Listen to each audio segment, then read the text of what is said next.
Assalamualaikum warahmatullahi wabarakatuh. Kami dari kelompok 8 akan menjelaskan teori kepribadian Hans J. Eysenck yang beranggotakan Gibral Hamdi, Nando Yoga Pratama, Widya Rahmadani Siregar, dan Dea Meisa Kurniawati. Pertama, saya akan sedikit menjelaskan tentang biografi Eysenck.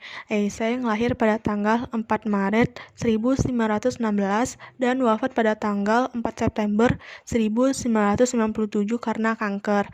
Kedua orang tuanya adalah aktor. Setelah orang tuanya bercerai saat Eysenck berusia 4 tahun, ia diasuh oleh neneknya. Eysenck lahir di Jerman, tapi pindah ke Inggris pada usia 18 tahun karena antipatinya terhadap Hitler dan Nazi. Di Inggris, ia sulit mendapatkan pekerjaan karena kewarganegaraannya Jerman. Lalu Eysenck meraih gelar PhD di bidang psikologi dari Universitas London pada tahun 1940 di bawah bimbingan psikolog Kriel Bird yang terkenal karena penelitiannya mengenai heritabilitas kecerdasan. Selama Perang Dunia II, Eysenck bekerja sebagai psikolog peneliti di Mill Hill Emergency Hospital. Nantinya ia bergabung dengan Departemen Psikologi University of London Institute of Psychiatry sampai tahun 1993. Dia menjabat sebagai Profesor Emeritus sampai ia meninggal pada tahun 1997. Selama hidupnya, Eysenck telah merilis lebih dari 75 buku dan lebih dari 800 artikel jurnal. Selanjutnya, kita akan membahas tentang konsep dan prinsip kepribadian Eysenck. Eysenck berpendapat dasar umum sifat-sifat kepribadian itu berasal dari keturunan dalam bentuk tipe dan trait, dan ia juga berpendapat bahwa semua tingkah laku dipelajari dari lingkungan. Jadi menurut Eysenck, kepribadian adalah seluruh pola tingkah laku aktual dan potensial dari individu yang ditentukan oleh keturunan dan lingkungan. Pola tingkah laku tersebut berasal dan dikembangkan melalui interaksi fungsional dari 4 sektor utama yang mengorganisasikan tingkah laku, yaitu sektor kognitif, sektor konatif, sektor afektif, dan sektor somatik. Hierarki perilaku. 4 tingkatan hierarkis kepribadian menurut Eysenck berturut-turut dari hierarki yang tinggi ke hierarki yang rendah. Tipe, traits, habits, respons spesifik. A. Hierarki tertinggi adalah tipe. B. Hierarki itu adalah trait, yaitu kumpulan kecenderungan kegiatan, koleksi respon yang saling berkaitan atau mempunyai persamaan tertentu. Eysenck mendefinisikan trait sebagai disposisi kepribadian yang penting dan semi permanen. C. Hierarki ketiga adalah habits, ialah respon yang terjadi secara berulang dalam kondisi serupa. Perilaku seperti ini dapat menjadi respon umum. Sebagai kebalikan dari tindakan spesifik, respon umum harus cukup reliable atau konsisten.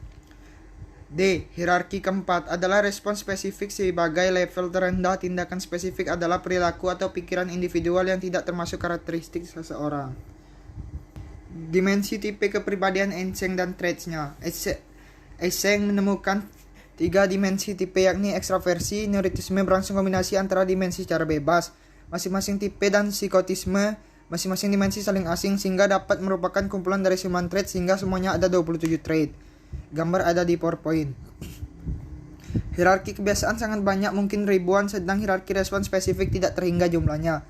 Trait dari ekstraversi: lincah, aktif, asertif, mencari sensasi, riang, dominan, bersemangat, berani. Traits dari neurotisme adalah cemas, tertekan, berdosa, harga diri rendah, tegang, irasional, malu, murung, emosional.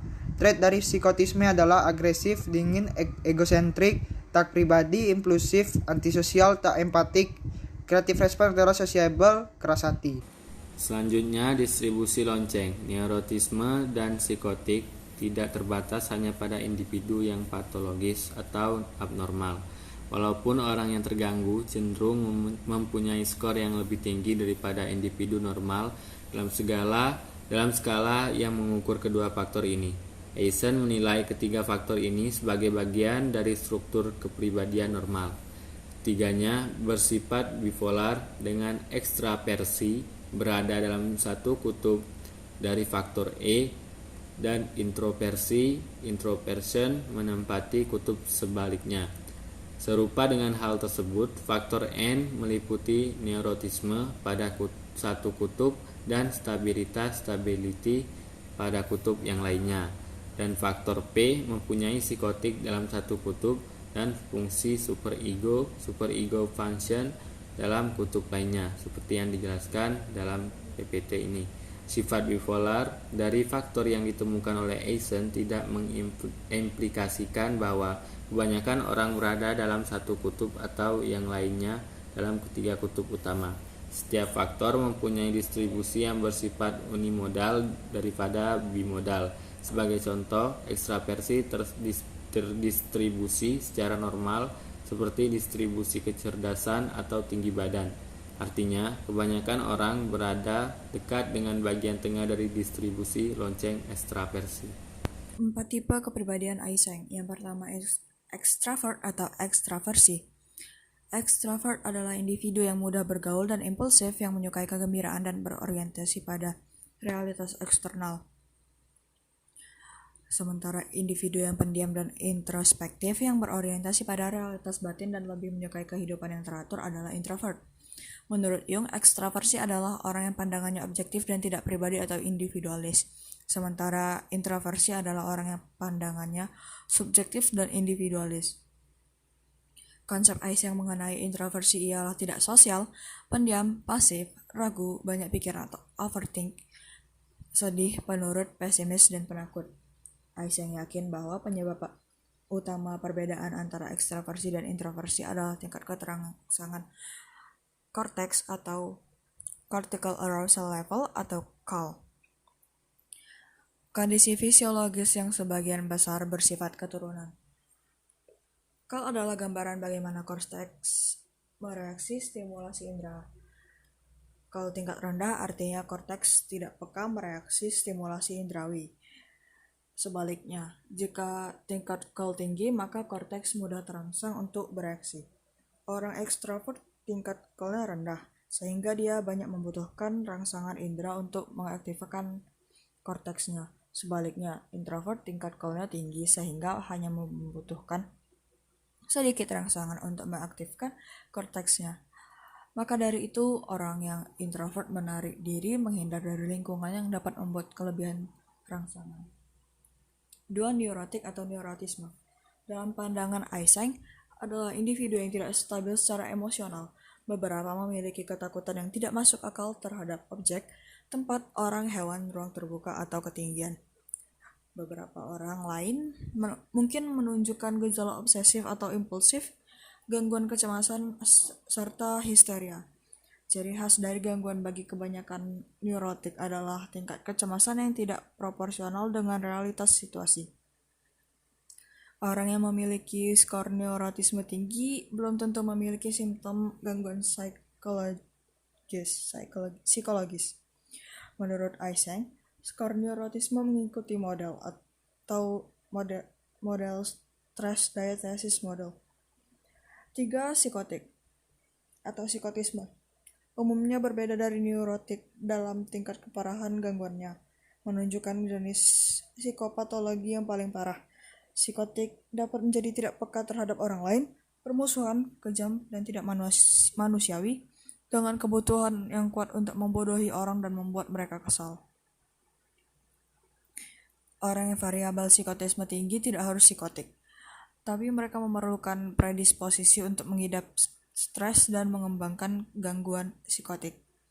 Pada waktu seseorang hanya mengalami stres yang rendah, skor P yang tinggi mungkin masih bisa berfungsi normal. Tetapi pada saat mengalami stres berat, orang menjadi psikotik yang ketika stres berat itu sudah lewat, fungsi normal kepribadian sulit untuk diraih kembali. Yang keempat, kecerdasan. Eysenck sesungguhnya ingin memasukkan kecerdasan sebagai dimensi keempat dari kepribadian, seperti 3 dimensi lain. Kecerdasan masih lebih banyak dipengaruhi oleh keturunan. Namun penelitian di sekitar kecerdasan masih belum dapat mengelaborasi faktor kecerdasan itu dengan keseluruhan kepribadian manusia. Banyak kontroversi tentang hubungan antara kecerdasan dengan ras yang belum terselesaikan. Selanjutnya, perkembangan kepribadian. Pertama, faktor hereditas. Eisen menemukan dasar genetik yang kuat dari tipe kepribadian utama yang dikonfirmasi dalam 3 cara. Yang pertama, Orientasi kepribadian yang sama ditemukan secara universal, terlepas dari faktor sosial dan budaya yang unik yang menekan individu dalam kelompok nasional yang berbeda untuk berperilaku sesuai dengan hubungan antar bangsa mereka.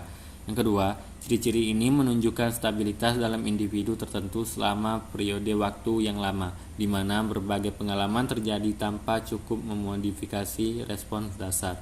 Yang ketiga, bukti yang diberikan oleh penelitian konsisten dengan hipotesis genetik. Selanjutnya, faktor sosial. Menurut Eisen, perilaku sosial dimediasi oleh hati nurani yang ia definisikan sebagai jumlah total dari respons yang dipelajari atau dikondisikan individu. Individu mempelajari perilaku yang bertentangan dengan keinginan mereka sendiri untuk menghindari hukuman oleh figur otoritas seperti orang tua dan guru. Misalnya, mereka harus belajar untuk bersih, tidak buang air besar atau buang air kecil kapanpun dan dimanapun mereka mau, untuk mengontrol dorongan seksual dan agresif mereka. Selanjutnya, faktor inteligensi. Meskipun Eisen tidak secara formal memasukkan kecerdasan ke dalam tipologinya, dia berpendapat dengan kuat bahwa sebagai aspek utama kepribadian, kecerdasan harus dipertimbangkan dalam setiap diskusi tentang proses sosialisasi. Eisen percaya bahwa seperti ketiga tipe utama, kecerdasan memiliki akar genetik yang kuat, tetapi perkembangannya dapat diubah oleh pengaruh lingkungan. Berdasarkan penelitian, Eisen menyimpulkan bahwa sekitar 80% kecerdasan manusia diwariskan, sedangkan 20% dapat dikaitkan dengan pengaruh lingkungan. Sekian pemaparan materi dari kelompok kami. Mohon maaf atas kekurangannya. Saya akhiri dengan ucapan terima kasih dan wassalamualaikum warahmatullahi wabarakatuh.